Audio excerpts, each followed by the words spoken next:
Hi friends, तर आज मी तुम्हाला दाखवणार आहे पारंपरिक आणि घरगुती पद्धतीने बनवली जाणारी चुका शेपूची भाजी कशी बनवायची ते बघा। तर आज मी तुम्हाला मस्त आंबट चुका शेपूची गरगट्टी भाजी कशी बनवायची ते दाखवणार आहे। अगदी साधी सोपी पद्धत आहे आणि घरच्या साहित्यात बनणारी भाजी आहे बघा। तर व्हिडिओ पूर्ण बघा, अजिबात व्हिडिओ स्किप करू नका। चुका शेपूची भाजी बनवण्यासाठी इथं मी एक जोडी चुका आणि एक जोडी शेपू घेतले बघा। दोन्ही छान असं निवडून घेतलंय आणि शेपू मी छान अशी बारीक आकारात कट करून घेतली आहे। आता हा चुका आणि शेपू मी स्वच्छ पाण्याने धुवून घेतलंय बघा आणि यामधलं पाणी निथळून घेतल्यानंतर मी ह्या प्लेटमध्ये काढून घेतलंय। आता पहिल्यांदा आपल्याला ही भाजी शिजवून घ्यायची आहे। त्यासाठी मी एका कढईमध्ये बघा ही चुका आणि शेपूची भाजी एका कढईत काढून घेतीये। त्यानंतर यामध्ये मी अर्धी वाटी शेंगदाणे घालतीये। इथं कच्चे शेंगदाणे वापरायचं, त्यामुळे काय होतं भाजी मस्त लागते बघा। त्यानंतर यामध्ये मी अर्धी वाटी तुरीची डाळ, अर्धी वाटी म्हणण्यापेक्षा 2 ते 3 चमचे मी इथं तुरीची डाळ घेतलीये। मोठा आपला जो पोह्याचा चमचा असतो त्या चमच्याने मी 3 ते 4 चमचे डाळ घेतलीये। इथं मी तुरीची डाळ घेतलीये, तुम्ही याऐवजी दुसरी कुठलीही डाळ यूज करू शकता। त्यानंतर बघा मी यामध्ये पाणी टाकून घेते आणि ही भाजी मी शिजवून घेणार आहे बघा। आता मी चुका शेपूची भाजी हिरव्या वाटणात बनवणार आहे, त्यामुळे मी 8 ते 10 हिरव्या मिरच्या आणि 3-4 लसणाच्या पाकळ्या छान असं मिक्सरला ओबडधोबड फिरवून घेणार आहे बघा। जास्त बारीक करायचं नाही, अगदी ओबडधोबड फिरवून घ्यायचं। आता आपली चुका शेपूची भाजी मी 5 ते 10 मिनिटांसाठी छान अशी फुल गॅसवरती शिजवून घेणार आहे। भाजी शिजवून घेतल्यामुळे काय होतं, भाजी छान अशी बारीक होते आणि मस्त आपला गरगटात छान तयार होतो बघा। आता मी इथं ही भाजी हिरव्या मिरचीच्या वाटणापासून करतेय। तुम्हाला हवं असेल तर तुम्ही याऐवजी लाल तिखट देखील वापरू शकता, पण शक्यतो कधीही हिरव्या पालेभाज्या करताना हिरवी मिरची घालायची, त्यामुळे भाजी खरंच खूप सुंदर लागते आणि चवीला सुद्धा भारी लागते बघा। आता मी 5 ते 10 मिनिटांसाठी ही भाजी छान अशी शिजवून घेतलीये। आता यामधलं जे एक्स्ट्राचं पाणी आहे ते पाणी मी एका भांड्यात काढून घेतेय।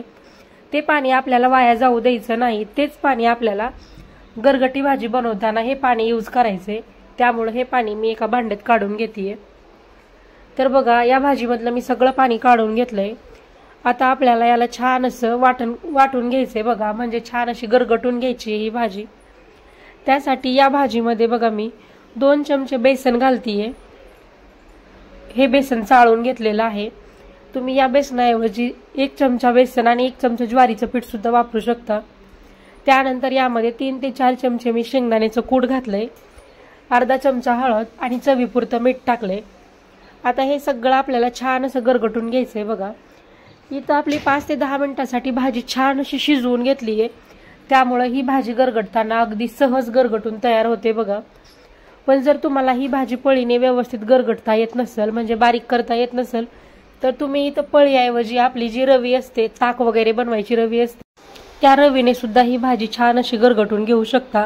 पण आपली भाजी छान अशी शिजून तयार आहे, त्यामुळे बघा ही भाजी मी अगदी सहज आणि हलक्या हाताने या पळीने अगदी हलक्या हाताने प्रेस करून घेतेय, तरी सुद्धा भाजी छान अशी गरगटली जातीये बघा।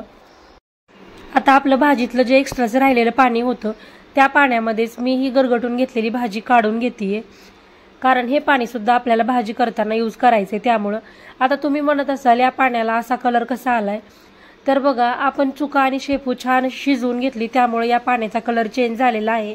हे पाणी घाण वगैरे झालेलं नाही, याचा कलर चेंज झालाय, त्यामुळे हे तुम्हाला असं दिसू शकता। तर आता ही भाजी मी यामध्ये छान असं व्यवस्थित मिक्स करून घेणार आहे। आता आपल्याला भाजीला फोडणी द्यायची आहे, त्यासाठी बघा मी गॅसवरती कढई गरम करायला ठेवली। कढई गरम झाली की यामध्ये मी 3 पळी तेल टाकून घेतेय।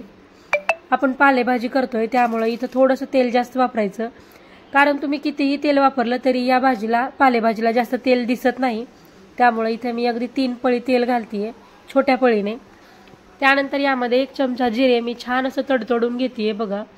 माझ्याकडे मोहरी नाही, तुमच्याकडे असेल तर तुम्ही मोहरी सुद्धा यूज करा। तर बघा त्यानंतर जिरे छान तडतडले की यामध्ये मी 1 कट केलेला टोमॅटो घालतीये। टोमॅटो हा ऑप्शनल आहे, तुम्हाला आवडत असेल तर घाला किंवा नाही घातला तरीही चालेल, कारण आपली आंबट चुक्याची भाजी आहे, त्यामुळे ही भाजी टोमॅटो नाही घातला तरी सुद्धा आंबूस होणारच आहे, त्यामुळे टोमॅटो तुमच्या आवडीनुसार घाला। पण इथं मी 1 छोट्या आकाराचा टोमॅटो बारीक कट करून घेतलाय, तो घातलाय। टोमॅटो आपल्याला छान असं फ्राय करून घ्यायचा आहे। त्यानंतर यामध्ये आपण जे हिरव्या मिरचीचं वाटण करून घेतलं होतं ते वाटण मी यामध्ये घालतीये। आता टोमॅटो आणि हे हिरव्या मिरचीचं वाटण आपल्याला छान असं फ्राय करून घ्यायचं आहे। टोमॅटो लवकर फ्राय व्हावा यासाठी यामध्ये मी अगदी चिमूटभर मीठ टाकून याला व्यवस्थित फ्राय करून घेणार आहे बघा। तर अगदी 1 ते 2 मिनिटांमध्ये हा टोमॅटो आणि हिरवी मिरची व्यवस्थित फ्राय होते। आणि इथं आपण लसूण घातलेला नाही, कारण हिरवी मिरचीचं वाटण करताना 5 ते 7 हिरव्या मिरच्या आणि त्यासोबत 2-3 लसणाच्या पाकळ्या घातल्या होत्या, त्यामुळे इथं वेगळा लसूण वापरायची गरज नाही। आता आपलं हिरवी मिरची आणि टोमॅटो छान असं फ्राय झालेलं आहे। आता यामध्ये मी अर्धा चमचा हळद घालतीये। कुठलीही पालेभाजी करताना यामध्ये हळद ही खूप महत्त्वाची असते, त्यामुळे हळद पालेभाजी करताना यूज करायची, त्यामुळे भाजीला कलर खूप सुंदर येतो बघा। आता याला मी व्यवस्थित असं मिक्स करून घेणार आहे बघा। मस्त असा कलर आलेला आहे। आता यामध्ये आपण जी गरगटून घेतलेली भाजी आहे ती भाजी मी यामध्ये घालतीये बघा। आता ही भाजी घालून आपल्याला व्यवस्थित अशी मिक्स करून घ्यायची आहे बघा। इथंच आपली भाजी किती सुंदर अशी दिसायला लागली आहे, पण इथं आपण बेसन यूज केलंय त्यामुळे आपल्याला अजून 3 ते 4 मिनिटांसाठी ही भाजी शिजवून घ्यायची आहे। इथं आपण भाजी गरगडताना यामध्ये मीठ यूज केलं होतं, त्यामुळे इथे मी परत वेगळं मीठ यूज करत नाही। जर तुम्ही तिथं कमी मीठ यूज केलं असेल तर तुम्ही इथं देखील मीठ घाला, त्यामुळे काय होतं भाजी छान अशी तयार होते बघा। इथे मी एक्स्ट्राचं मीठ घातलेलं नाही, तर इथं आपण बेसन आणि शेंगदाण्याचं कूट घातलंय, त्यामुळे आपली भाजी बघा किती छान अशी मिळून आली आहे। आता ही भाजी आपल्याला 1 ते 2 मिनिटांसाठी छान व्यवस्थित अशी शिजवून घ्यायची आहे। आता यावरती मी झाकण ठेवलंय आणि झाकण ठेवून मी परत एकदा ही भाजी मीडियम गॅसवरती अगदी 1 ते 2 मिनिटांसाठी शिजवून घेणार आहे। तर तुम्ही बघू शकता आपली भाजी किती छान अशी तयार झालेली आहे। मस्त गरगटी भाजी तयार आहे। इथं मी अगदी थोडासा रस्सा देखील ठेवला आहे, तुम्हाला हवं असेल तर तुम्ही याला अजून 5 मिनिट शिजवून छान असे घट्टसर करून घेऊ शकता। तर इथं आपली मस्त आंबट चुका शेपूची गरगटी भाजी तयार आहे। ही भाजी कधीही खाताना ज्वारीची भाकरी किंवा बाजरीची भाकरी सोबत खायला खरंच खूप सुंदर लागते। पण तुम्हाला जर भाकरी आवडत नसेल तर तुम्ही चपातीसोबत किंवा भातासोबत देखील खाल्ली तरी खूप सुंदर लागते बघा।